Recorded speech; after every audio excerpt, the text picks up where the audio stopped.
Hi, welcome to Know Him. My name's Chris Kelly, and this comes courtesy of the House Church Network.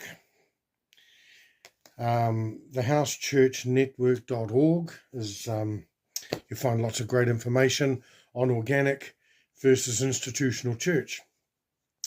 Now, this morning I want to look at tithing.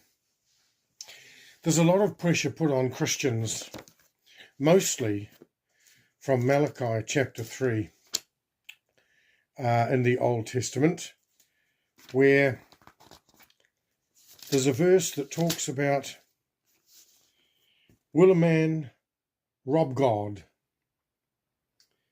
And we start at verse 6. Malachi chapter 3 and verse 6. I'm the Lord and I do not change. That is why your descendants and Jacob are not already destroyed. And we go down just a little bit further. Should people cheat God? Or in the old King James Version it says, will a man rob God? And yet you've robbed me, or you've cheated me.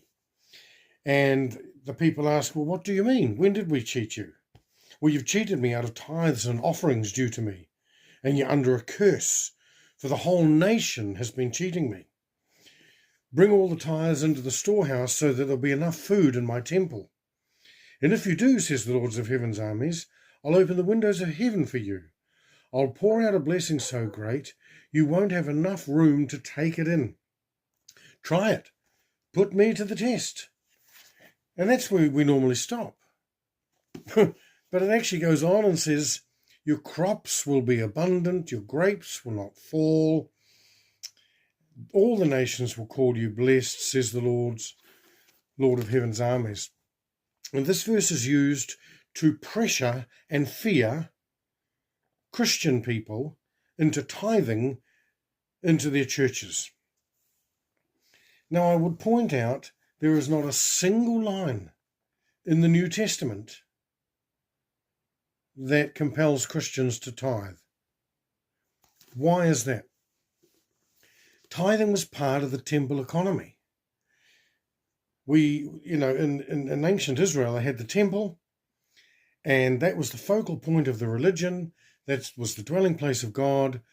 God had one of the tribes, the Levites, set up to be the ministration of the temple, do the administration, and so on and so forth. And God promised way back in the Old Testament, and these things you can look up for yourself. I'm not always